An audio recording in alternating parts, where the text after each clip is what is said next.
உத்தமபாளையத்தில் அம்பேத்கர் சிலையை சீரமைக்க வேண்டும். தமிழ்புலிகள் கட்சி கூட்டத்தில் தீர்மானம். தேனி மாவட்டம் உத்தமபாளையம் தமிழ்புலிகள் கட்சியின் நிர்வாகிகள் அறிமுக கூட்டம் மாவட்ட செயலாளர் மணிவண்ணன் தலைமையில் நடைபெற்றது. சிறப்பு அழைப்பாளராக மாநில பொறுப்பாளர் கண்ணன் கலந்து கொண்டார். கூட்டத்தில் உத்தமபாளையம் கிராம சாவடியில் அமைந்துள்ள புரட்சியாளர் அம்பேத்கர் சிலையை சமூக விரோதிகளால் சேதப்படுத்தப்பட்டுள்ளது, இதனை உடனடியாக சீரமைக்க வேண்டும்.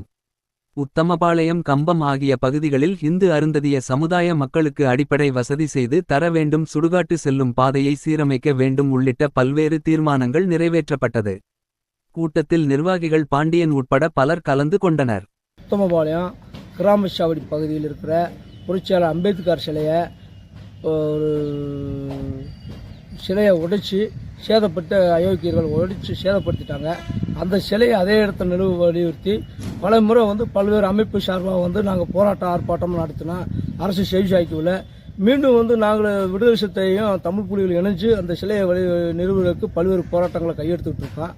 இந்த நிலையை தேர்தல் வரும்போது நம்ம பாராளுமன்ற உறுப்பினர் ஐயா தங்கத்தமிழ்ச்சன் அவர் இந்த சிலையை நானே வச்சு தரேன் என்ற உறுதியும் கொடுத்தினாரு. இது வரைக்கும் அந்த வேலையை அவர் செய்யலை. உடனே தமிழக அரசு தலையிட்டு இந்த சிலையை அதே இடத்துல நிறுவுவதற்கு உடனடியாக உத்தரவு பிறப்பிக்கணும்னு சொல்லி ஒரு கோரிக்கை வச்சிருக்கான். உத்தமபாளையம்